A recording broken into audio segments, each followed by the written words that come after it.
What if the way you've been telling your life story reveals the secret to what is holding you back? Stories play an integral part in how we see not only ourselves, but the whole world. Stories are more than just an important part of communication. They also reveal hidden aspects of our inner talk, which can either support us or end up holding us back from the very things we want most in life, without us even realizing it. Join author, mindset coach, and award-winning singer-songwriter Carrie Rowan on her show, Look for the Good, every Monday at 5 a.m. and 5 p.m. when she shares nuggets of wisdom from her internationally best-selling book, Tell a New Story, 5 Simple Steps to Release Your Negative Stories and Bring Joy to Your Life. Carrie's powerful stories and compelling guests will empower you to change how you look at your own life while giving you some powerful tools and tips you can use every day to help you feel better and move yourself closer to the life you've been longing to live.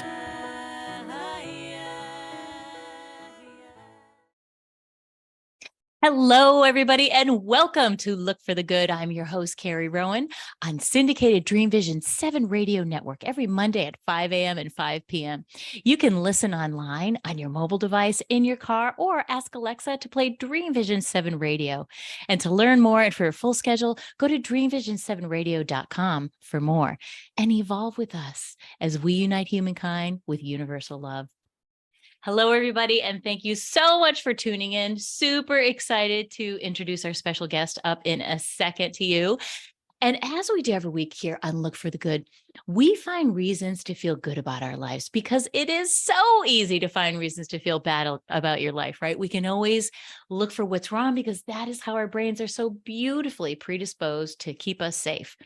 But here we come up with ways that we can rewire our brain and new ways to think about things and new ways to look at things. And I love bringing people on, as you know, to share their stories, share their personal stories of triumph and how they overcame things in their life. Because let's face it, we all have stuff that hits the fan at some point. And it's not about that because we can't control that piece, right? But we can control our reaction. We can control the stories that we tell about those things. And we can decide whether those stories serve us or they don't serve us any longer. And we can learn to rewrite those, rewire our brains, and really start to live with passion and joy. And that's what we're going to talk about today. So I'd like to introduce, drum roll, someone please in the background, Lanette Pottle. Hello and welcome, Lanette. Carrie, I'm so excited to be here. Thank you for having me on. But you're so welcome. I'm so excited to have you on. And let me tell you a little bit about Lanette. She is a champion of women's empowerment. Love that. And a passionate well-being advocate. She's a multi-book Amazon International best-selling author and founder of She Gets Published brand, where she helps women confidently create, publish, launch, and leverage their impact-making books.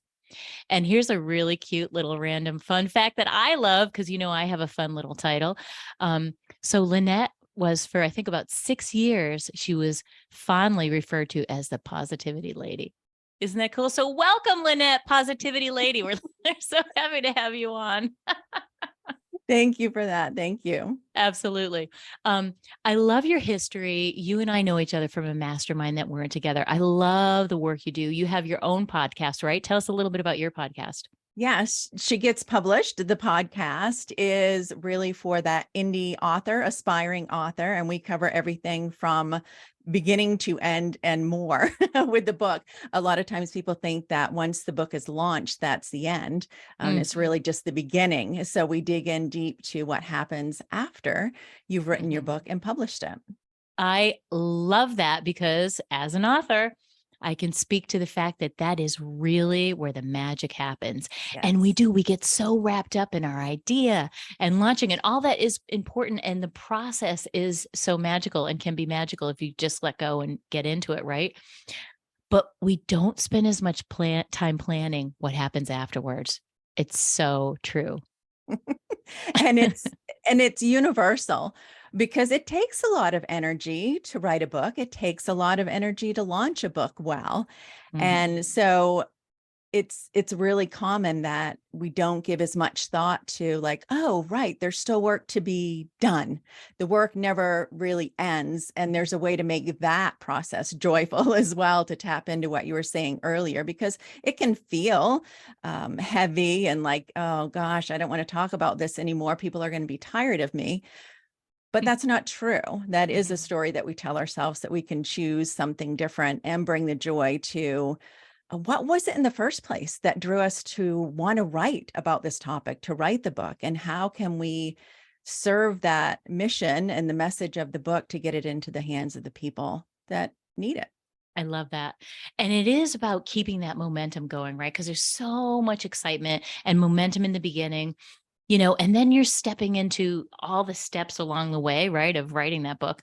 And then you reach this like real high with it. And then the book launches and you're a bestseller and all these great things happen.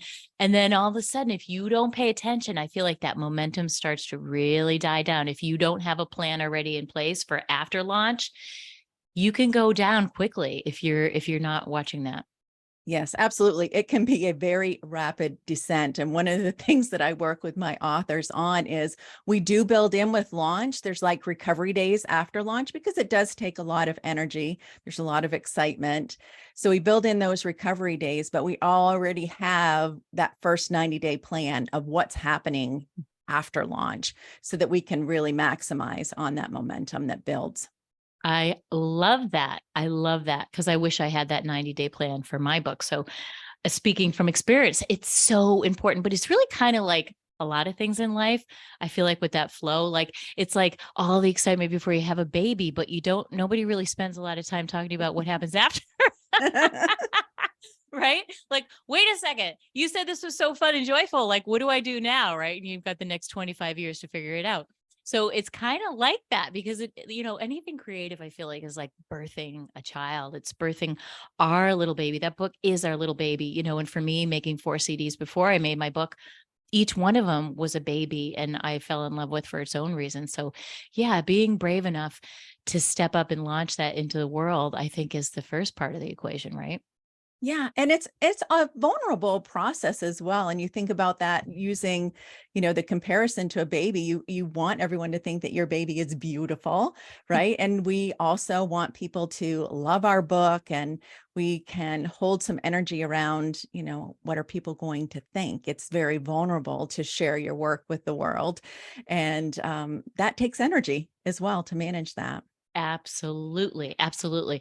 And I feel like that vulnerability, the energy, your heart that goes into the book, right? Like I used to say that my CDs were like my heart wrapped up in cellophane, right? Oh, I Um, love that. mm, Thank you, because it is you put your heart and soul, everything you've got into creating that art book, whatever it is, your piece of art. And you do feel so vulnerable when you're sort of like handing somebody your heart, right? You're like, yo, you gonna like this? And so taking a business mindset like you have and a structure and a planned map beforehand, I think takes a lot of that. I'm gonna call it emotion, that Mhm. uncertainness, that kind of emotion, right? That imposter syndrome, that like, ooh, I can't do this, or nobody's going to want to read my book. All those little stories we say inside of our head. How do you help people overcome that? Yeah, well, part of it is just acknowledging that that happens to everyone. That is going to be part of the process. And the more that we can acknowledge and normalize that, it really helps through, it's like, oh, okay, this is showing up again. That just means I'm on my growth edge and being able to navigate those waters. But when you're thinking that, like, oh, this is going to be such a simple process and I have a guide or a coach, and so this is going to be easy breezy, it's going to be easier if you have someone guiding you, Mhm. but you're still going to go through that, the river of emotion is still going to be there. It's just that you're going to be able to navigate through it a little more quickly and to have someone to hold up a mirror and help you recognize it for what it is. Right. It's Mm. just a step on this journey. Mhm. And okay, we're going to take a minute and sit with it and acknowledge it, because the more you try to stuff it down, the more it's going to be dominant in your thoughts. But we work through it. We work through it. I love that. And I love that you're calling it out. You're saying, this is normal. This is what happens to all of us, because sort of, not knowing what to expect is different than if somebody says, here's maybe what's going to happen and we're going to tackle it this way. You already have a plan for it. You have tools in mind. I love that. I think that really sets people up for success in a lot of different ways. Yeah, it really does. And you know what is surprising sometimes to people with that imposter syndrome, it really has nothing to do with even your level of education, whether it's someone with a PhD or someone that has come up through life, the school of hard knocks. It's the same. It impacts everyone the same. So it's really kind of interesting, and seeing how that just the playing field gets leveled because no one is immune from it. That is really interesting. And what do you think? Because I always tell people the stories that we tell ourselves always have a higher purpose, right? And when you can kind of tune into the higher purpose, they're all there for a reason. It used to serve us, maybe it no longer serves us, but to identify that it's there for a reason, what would you say if you were to tell somebody the reason why we all feel that? Yeah, that's a tough one. I'm not sure. I think the reasons behind it and the meanings behind it are different for each individual. It's a common phenomenon or emotion, but I think it serves a different person, uh, different purpose for I knew each what you meant. person. Got a little tongue tied there. But part of it is just like I take it as an indicator also as this is important, this matters. And if it didn't matter, these feelings wouldn't be showing up. So Mhm, to me, it's kind of that check, like, okay, yeah, I'm in this. I'm doing this for the right reasons. Because mhm. if I wasn't, I wouldn't care. I Yeah. wouldn't care this much, I right? love that. I love that. And we're stepping out of our comfort zone. As you were saying that, I was just, whenever you step out of your comfort zone, the mind wants to pull us back. Oh, wait, do you sure you want to do that? You want to tell everybody those stories? So, all those little games it plays with us. And I love that you're kind of ammoing people up to be prepared for that so that they can have some tools in their back pocket. Um, I'd love for you to share with us just a quick little tool that you teach your people to kind of get over that once they start feeling those feelings coming up and saying those things in their head. Well, something that's really simple, and it isn't even related specifically to a book, but when you think about other situations in our lives, because we've all been through it, right? We've all been through things, and we've done hard things, and we've done things that we didn't think we could do, that we didn't believe that we were capable of doing, yet somehow we did that. And that simple act of reflecting on what are the hard things that you've done? What is the evidence that you've created in your life that you are capable of doing hard Mhm. things? I think that in and of itself is a really good jumping off point. Absolutely agree. And for my clients, I call it a feel good folder. So I Yes. have them create this little feel good folder. And every time they start to doubt, they pull their folder because in that folder is the list of all the really cool things they've already done. Just like you said, evidence. Oh, wait a second, I forgot about that. It's sort of like a life resume as opposed to all of our jobs.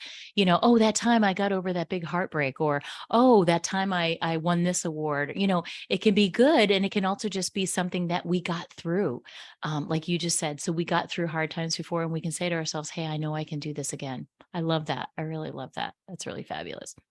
So I love your story because as the positivity lady, you were that for 6 years and you really were more of a coach without the specific book avenue. How did you make that pivot in your life? It's kind of a crazy story, really, even how the whole thing began. I became known as Positivity Lady because I started an online community back in 2010 called Positivity Nation. And that all started out of a feeling for me. I was going through a really dark time in my life and felt like there were probably other people that had gone through similar things. And I knew that if I showed up for other people, I would show up better for myself. And so it was a mechanism really for myself to kind of get myself moving forward and back on track with kind of the optimistic, upbeat person that I typically am, but had lost because of temporarily lost because of some real hardships that I was going through. And so in building this global community, and I have to say, I live in a teeny tiny town in Maine that's 525 people, like teeny tiny. Wow. That is small. Like just a little dot. And when I started this community, I didn't know anything about Facebook or social media in 2010. And we, in fact, still had dial-up internet at that Wow. time. So The modem. Yeah, I mean, it was slow. You couldn't get a video to load, nothing like that.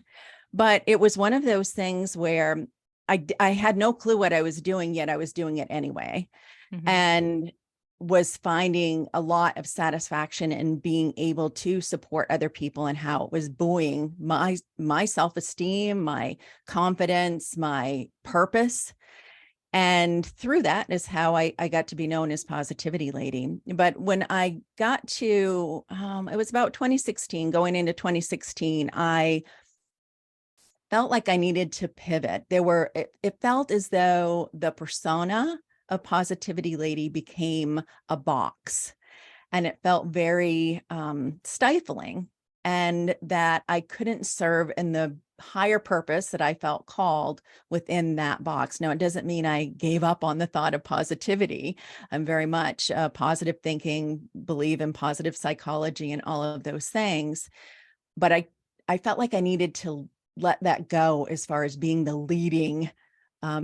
leader that came into when people thought about me. And the first shift was actually into life and business strategy, which was just a little bit of a shift because I'd learned a whole lot in the past 6 years about these things, and people were asking me questions about these things. So my coaching just took on a slightly different focus. And then when the pandemic came, I found that my clients and people that I was just meeting, mostly online, there were a lot of questions about how did you publish your book, and different questions that were specific to publishing. And it wasn't my desire necessarily at that time to go into publishing. But what I found is it was a natural evolution. My clients at the time were coaches and entrepreneurs. And most of my clients today, as it relates to book coaching and publishing mentorship, are also entrepreneurs and coaches. So it's just serving people in a little different way. But I bring all this toolkit with me. And I think that's one of the things for all of us. I think there's a lot of shifts going on for people. And to remember that just because you're in a new role or doing something new, like all of the skill sets that you bring forward with you and how that serves you and also your clients. I love that because it's like a culmination of your life's work, right? Like, and I often Yes. say that about my book. My book is a culmination of everything, right? Like my time in corporate America, my Hmm. time having an online business, my time as a musician, and everything that I've studied since, I started studying self-help when I was really young. And it's everything because it's coming from here. It's coming from here, right? It's our life's work Yes. all wrapped up in there. And I feel like everything just led me right to this point, which is, it sounds like exactly what you're explaining. Yeah. And it's interesting. I'm at this point in my life, I'm 55 now. And there are often times that I will think and I'll look back and reflect on, like, oh, if I didn't meet that person, or if I didn't say yes to this opportunity, or if this thing didn't happen, it's like connecting those dots and seeing how it definitely wasn't a straight line. um, but how each one of those things, choices, interactions, putting myself forward when I was scared, but doing it anyway, how all of those things did lead to exactly where I am today. And it feels like being in purpose. I love that because when you're in purpose, you're on purpose, you're living in alignment with what you intended to do. That's when we find real joy, right? Like that's when our life is, we're incongruent. If you were not, and we're congruent with everything. We're one, as opposed to when you're incongruent and you wish you were doing this or you wish you were doing that and you were not living your purpose. I love that. I feel like that's where real joy comes from. And it seems like you are a picture of joy. Well, and I think, right, to remember that joy is different than happiness. And joy is that deep, innate feeling, where happiness is external and joy is internal. So it doesn't mean that you're never going to have a hard day or a difficult moment, but it's something, it manifests differently when it's a true joy. And I know in my work, I find that everything flows with so Mm. much more ease. And that's a litmus test for me when I know, am I stepping out of purpose or am I in purpose? It's like, does it feel like I'm pushing a rock uphill, or is it everything is just falling into place? And being aware of that's something that took practice to Mhm. really tune into that. But the more that I've come to do that in my life, in all areas of my life, there's so much more, that deep joy and satisfaction. I love that. And you're in alignment with the universe, right? Like you said, you're not pushing Yes, against, there's no resistance. And that's an indication that you are on the right path. Things start yeah, to open up. You meet the right people. Synchronicities are happening, right? I love that. exactly. I love where we're going with this conversation. Everybody, don't go anywhere. We're going to be right back after a word from our sponsor. Hello and welcome back to Look for the Good. We are here with Lanette Pottle and we are talking about some really cool stuff. And one of the things you said, Lanette, that really stuck in my head, we were just talking about joy and how joy is innate and comes from within, and happiness is more of an external thing. And you said something about feeling that fear, right? And I think a lot of people can really relate to that. Feeling that fear that bubbles up when we're about to step into something new and pivot into something different. Um, and that whole concept of feeling the fear and doing it anyways. Let's talk a little bit about that. Share with us how you did that. Yeah, starting before you're ready is one of those things. When I look back and reflect, it's shown up in my life, like all of my adult life, in different ways. And starting before you're ready, what I've found also is that you're really never ready until you start, right? Love that. Isn't that ironic? Yes. Because you don't know what you don't know. And Hmm. we can get all up in our heads and weave some really wonderful fiction and tell ourselves stories. I talk about all the time how I argued my limitations. It took me 7 years and 56 days to publish my first book. And that was because of how hard I was arguing my limitations. So starting before you're ready doesn't mean that you're going into it, just haphazard, but Hmm. it is recognizing the fact that it's not going, if you're doing something new, it's never going to feel comfortable. If you're stretching, it is going to be uncomfortable. And there's a difference between that feeling of discomfort or a feeling of danger, right? And being able to tap in and know the difference of what that feels like in your body. And starting before you're ready, knowing that you're going to learn along the way. And that's okay. We don't have to be perfect. And that's one of the things that I call myself a recovering perfectionist. And that took some time also. And for someone that's listening that maybe is in their 20s or early on the path, to know that, yep, you're not going to do it perfectly, and it's okay. And if you still believe in perfectionism, that's okay. You'll learn. Right? The hard way, You'll, like we all did.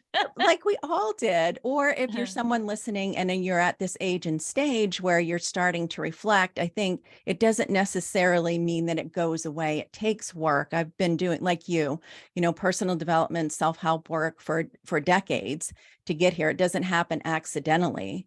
But that's one of the really valuable things that I did learn around stepping in. You can't get feedback from the universe. You can't get feedback whether you're on the right path or not until you make a move. Hmm. You don't know. You can think about something all day long and it could be total crap, right? There might not be a grain of truth into what you're thinking, and you don't know until you take a move and then go from there. What's the next best step? And I'm a big believer in small steps. I don't think it has to be a big leap.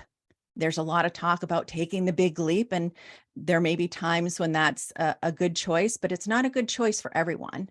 And knowing that small steps taking continuously, consecutively, will build a runway. So then you can take off. It doesn't have to be either or. I love that. And I talk a lot about that with my clients too. That's the only thing, that's the only place change ever comes from, right? It's those Yes. tiny little steps. And then you get 30 days into whatever it is, and you turn around and you go, wow, I guess that really did make a difference, because it's that cumulative effect, right? All that good stuff starts to accumulative. And I think people think a lot about the accumulation of stress and the negative stuff, because Mm, that certainly piles up real quickly. And if you don't do something about it, then you're going to have that explosion. But people don't realize that the same thing happens with positive stuff. The more you put in, the more you do, the more you build, the sooner you get there. And I love what you just said about building that runway so you can take off, right? I love that. Yes.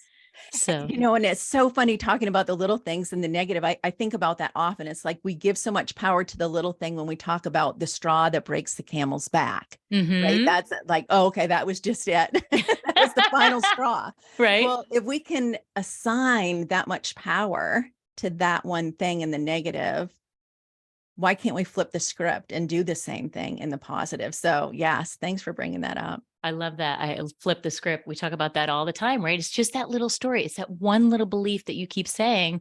And I mean, you probably feel the same way, but a lot of times people don't realize they're saying that. They don't realize that it's actually something going on in here and not necessarily out here that keeps being repeated over and over and over again, right? And that's where a lot of our disempowering beliefs are hiding out, right there in that script, in our stories, in what we say to ourselves quietly when nobody else is listening. Exactly. And Exactly. and that's the stuff that can stop us dead in our tracks. So I love that you're helping people get in there and realize that, hey, we all feel this way sometimes, but let's get in there and figure out what you're saying to yourself, because we kind of customize those stories for ourselves. Yeah. We each have our own little custom one about, perfectionism. I've got a couple like that. So you got to get in there and figure out what is your flavor of disempowerment that you give yourself quietly. And then and only then can you sort of help people release that and plug in a better, more powerful, empowering script for yourself. I just love that. Yeah. That's It makes all the difference in the world. And I just want to throw a shout out to right now. This is specifically related to books, but a guest that I recently had on my podcast, Julianne Eason, she has a book called The 5 Author Freakouts. And I love it. she has worked with $1 million book, authors, Mhm. and and what she talked about is back to that imposter syndrome and things there. It shows up for everyone. And in her book, that's one of the things that she talks about is you can expect these are the things that are going to show up. These are the stories that we're telling ourselves. Mhm. So that was a really interesting spin on that as well to see. And it's a great book. So I I recommend. love that. Oh, that's super cool. I want to read that. Yeah, totally. Because when you can expect it and you know what to look for, because that's just how our brains are wired, then people say, oh, wow, okay, well, I'm not the only one who feels that way. Because I think a lot of times our people are afraid that they're the only ones that have those little insidious stories inside their Yeah. head. And you don't want to say anything because you do think you're the only one. So you don't want people to think less of you Hmm. or lose their trust in you. When in fact, it's like if you just show up as you're human, like we're all human, we're in this together. That's what makes you relatable. That's what I find for myself. It took a while to get there, but when I started showing up just as myself, as my goofy, flawed, imperfect self, that's when I started attracting the most amazing clients, my dream clients. But when I was putting on this kind of facade of Hmm. what I thought I needed to show up like as a professional in an online business, um, I wasn't attracting those kinds of clients because I wasn't showing up as myself. I love that. That is so, so powerful. And take that same concept of showing up online for a business and show up for yourself in your book, because that is what makes a good book, is when you can put all that stuff behind you. When I'm writing a song, if I'm thinking about what somebody's going to think about my line, it's not going to be a very good song, right? That's right. And so when people are thinking about that, that's the stuff that makes the book great. Is it's your book. Nobody else says it the way that you say it in your unique language with your goofiness. I mean, if you read my book, my subtitles, I had so much fun writing my subtitles. And you might not even realize it. Some of them are super silly and they're throwbacks, and you got to kind of know where my mind's going. And my mind thinks in music. So a lot of them might be song titles or a play on a song title. So that's the kind of stuff that makes you unique, is when you can show up for yourself. I just love that, Lanette. Yeah. I had a conversation with someone recently, and she, such an intelligent, funny, witty woman. And she said, I've been thinking about writing a book. But then what stops me is I think if my book is sitting next to Mel Robbins' book, why are they going to pick up my book? And it's like, why wouldn't they pick up both? Mm. Right. So some of that also limiting when we're comparing ourselves to other people, it becomes this either or. And it's like, No, it's like all of the flavors. You go to get ice cream, you don't have to choose just vanilla. You can choose like a scoop of everything. Um, and that is really powerful when you can start to think that you are going to be just the right flavor for someone. Not everyone's going to relate to me. Not everyone will relate to Carrie. It's like there's someone that needs you and your perspectives and experiences to show up and guide them. I love that. I love that. And that is the juice. I'm sure that's what you try to squeeze out of people. What makes you uniquely Mm. you, right? What go back to what you used to do as a kid. I say that a lot to my clients. What were your passions? What makes you uniquely you? That's your material. That's your shtick, or that's just who you are and in your flavor, right? And I love that. I think getting people to tap into that can really bring somebody back to their authenticity, but also to help them find their purpose in life. Yes, and that's huge. Totally huge. And I think a lot of people, I saw a stat one time said something like 80% of people think that they have a book in them, right? It was a survey that was done, Yep. right? But how many people really get down to the brass tacks of writing that book, Lanette? Yeah, well, the same statistic will tell you that 3% of people actually write the book. And for most, what I find, or at least for most of the women that I interact with, they stop, they don't even get through the first draft. And you can't publish a book if you don't have a manuscript, right? But it's working through, that's where the big kind of hairy monsters show up, is just getting that first draft done. But if you can get through that, then the rest of it will come with much more ease. So you're kind of front loading some of that work, but know that it's okay, it's expected. Hmm. And then once you get through that, it's going to help move you through the rest of the process. I love that. And they say, don't they say, you just write it. That's just the stream of consciousness. That's just your ideas without you editing anything. Yeah. So my little mantra is editing as you go makes you slow. Oh, it's No, so it's true. right. And it trips us up. So we could have like an amazing first chapter, but it's taken us 6 months to write that one chapter because we keep rewriting it. And it's just, if you can get everything out on the page, then you have something to work with. And then an editor has something to work with, right? Because you own your intellectual property. Nobody else has lived your life, has had your experiences.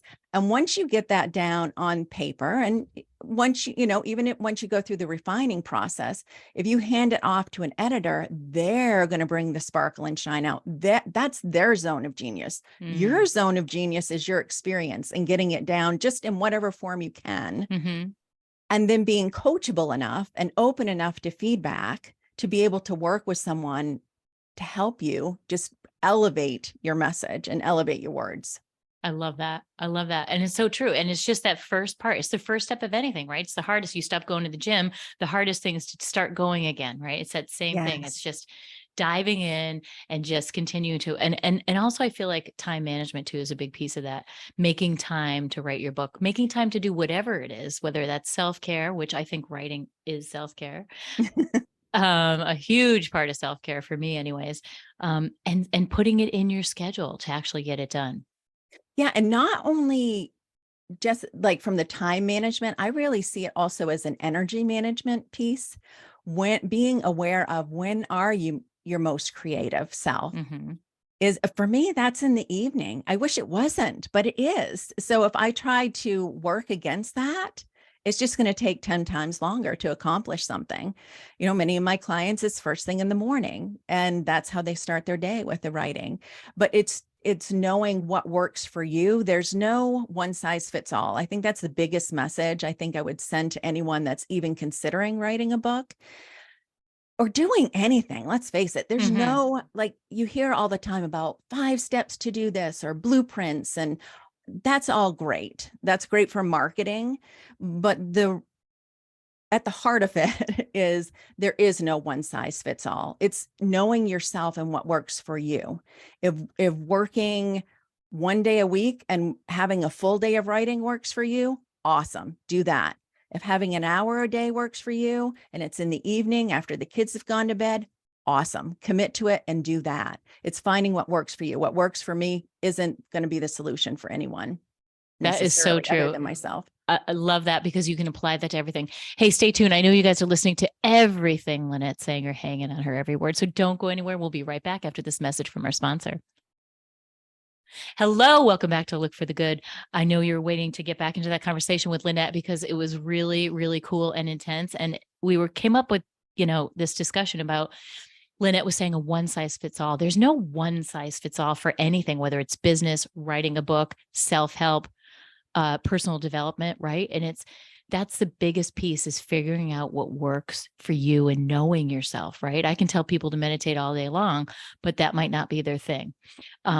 So when people start to lose that trust in themselves, right? When they're trying to get in there and understand what works for them, but sometimes we sort of stumble along the way, whether it's the book process or starting a business or anything, any new venture that we're starting. What do you do when you start to lose that belief in yourself? Well, I think one of the things is actually some pre-work before you get to that point to set yourself up for success in having a support team, whether that is, and that doesn't necessarily mean a paid coach. I think paid coaches are amazing. And I've had incredible coaches that have made a huge difference in my life. I like to think that I make a difference in my clients' lives, but there are people in your life, whether it is, a really good friend, a mentor, having that support system that you can trust these folks, that you trust their judgment, that they're straight shooters, right? Somebody isn't just going to tell you it's all sunshine and rainbow. It's not the feel good person. It's nice to have a cheerleader, but that shoot straight from the hip kind of person that's going to let you know. Because if you have those people in your corner and then you get to this place where you're doubting, you're feeling like you're failing, and you trust them, right? And you can share openly what you're going through, you can lean into and trust their belief in you. When they tell you that they believe in you and what they see in you and what you're doing, you can trust that even when you're not trusting yourself, right? Sometimes Yeah. we have betrayed our own trust. We don't keep our commitments to ourselves. We can do things that really hamper that trust that we have in ourselves. But yet, if we have that, even just one person that sees something in us, that believes in us, if you can lean into that and trust them, that can get you over the hump. But that, like I said, that's pre-work. When you're at that situation that you're already like falling apart, you can go into a spiral pretty darn quick. And if you don't have anyone, a business bestie, someone that understands what you're doing, I really talk about that a lot too. If you're writing a book, having someone else that's already successfully completed that, or if it's online business, someone else that understands the dynamics of an online business so that you're speaking the same language. It isn't just that they're pacifying you and trying to make you feel better. They can challenge you. Sometimes that's what we need. Sometimes we need to be challenged to kind of shift us out of that negative thinking, or just leaning into their belief that you're doing a great job. You're doing exactly like this is normal. Yeah. And you can trust that and move forward. I love that. It's having the mentor, right? It's having somebody who's already been there, they've done it, and we can feed off of that success as well, and see what is possible. Because when we can picture the future that we want in our mind before we have it, it makes it a lot easier for us to attract that through the universe. So I love that. And that's basically you're saying, have a mentor, have somebody in your corner that you can call, and they're not just going to, blow sunshine and Yes. rainbows and unicorns at you. Although sometimes we need that, but to give you the real hard, cold facts that you might not want to hear. Hey, you know what? You're not putting the time in. I know you're frustrated, but have you been writing? What happens to the self-help? Because one funny little thing that I'm sure you will agree with is sometimes as we've got set up these plans for ourselves, especially when it comes to self-help and self-development. And I, love people to set up a non-negotiable morning routine. And we start doing that. And all this great progress is coming. But then as humans we stop. Oh, I don't need to do that today. Oh, I'm doing so good going to the gym, whatever it is, writing on my book. And then once we stop, then we keep stopping. And then that starts to accumulate. And that's when it gets kind of tricky. And how do you help people at that point when they sort of got themselves in that little quagmire? Yeah. And it does become more difficult, right? And it goes back to tapping into previous successes.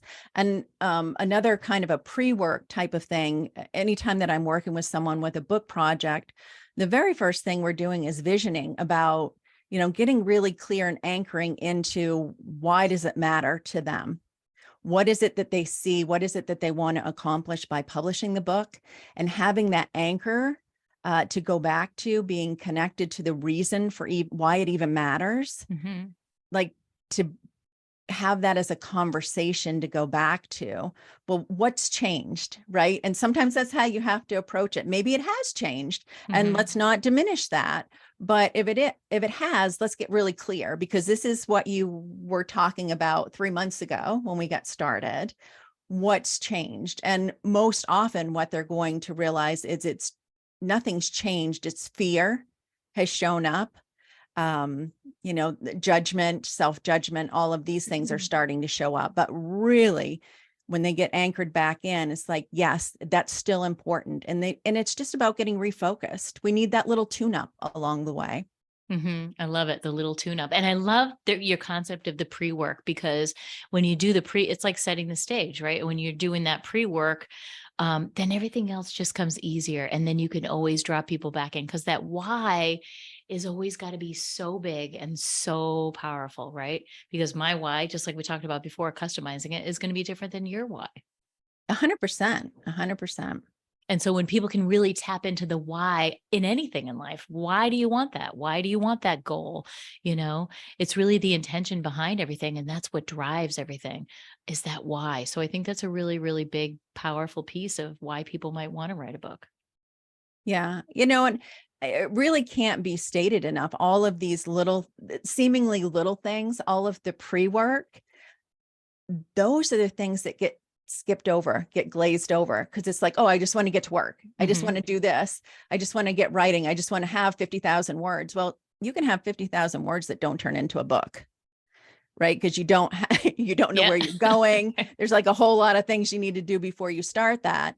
And the mindset work that needs to go into it before you start it's one of those investments that pays off huge dividends, huge dividends. And then when you stumble on one of those blocks, you already have a plan. You've already thought about it. You've done your pre-work, you know where you're headed, and you can just refocus yourself. Like you said, get that vision back in your mind. And that vision has to be the strongest thing that you're focused on, to keep driving you forward, because there are many times where it felt very, very overwhelming when when you have a deadline, if you have a publisher or not, you should have a deadline. And when you have that deadline, you're like, oh my God, I'm on chapter 3. How am I going to write to chapter 13? Whoa, this is harder than I thought. Right. And so I love that you give people that pre-work. So you've already gone through that. You've already planned, because you know what all the pitfalls are. You've been through them all before. Yeah. And they're like, we're all unique and different, but these issues that come up, they're really not special. Like everybody has the same thing. It manifests in a little different way, Mm-hmm. but at the core of it all, it's all very common things. And if you do it's not impossible. Like sometimes people will get halfway through writing a book and they realize that they're not writing about what they really need to be writing about, should be, I don't like the word should, but like they're taking an easier route. Maybe they're not talking about a tough topic. So when those things come up, if we can pause, yes, we can go back to the anchor, but if something has changed, we can realize, oh, right. Mm-hmm. Right. So how are we going to navigate this moving forward? And there's always options other than quitting. Yeah, Right. always. Yeah, you come that far. Right. And there's always ways. And I love that, because sometimes that's where the magic lies. When maybe you started on this topic and you had this aha moment and you realize, I have to write about this, is really my topic. And I feel like writing uncovers that. That's why Yeah. journaling is so powerful, right? It's like you're journaling, you're getting it out on a piece of paper, and that cathartic experience that happens sometimes opens up something else inside of us. And maybe that's the real message that the world needs to hear. Yeah. So that's really powerful. Well, tell us, I know everybody loves what you're saying. This has been so incredible having you on. Um, How can people work with you? Where can they find you? Where should they look you up online? Yeah, well, there's a few places as far as social media goes. I'm most active on Instagram, and my handle is at She Gets Published. My website, shegetspublished.com. So it's all you see a theme there. I love that The theme. podcast is She Gets Published, the podcast. I love it. Do you have t-shirts? She Gets Published?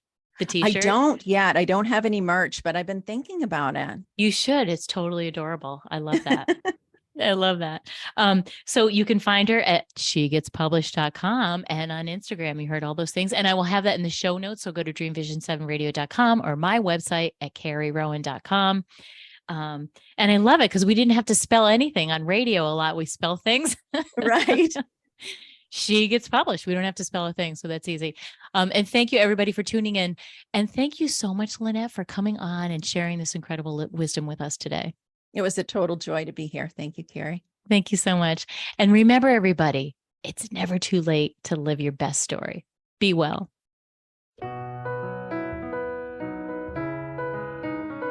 Thanks for tuning in to Look for the Good with your host, Carrie Rowan, best-selling author and mindset coach. Join us every Monday at 5 a.m. and 5 p.m. right here at Dream Vision 7 Radio Network. If you weren't able to catch an episode, no worries. Just visit our website to find all the archived episodes of Look for the Good on demand, so you don't miss a thing. And remember, it's never too late to live your best story. For additional resources or to find out about how you can work with Carrie directly, visit carrierowan.com for more details.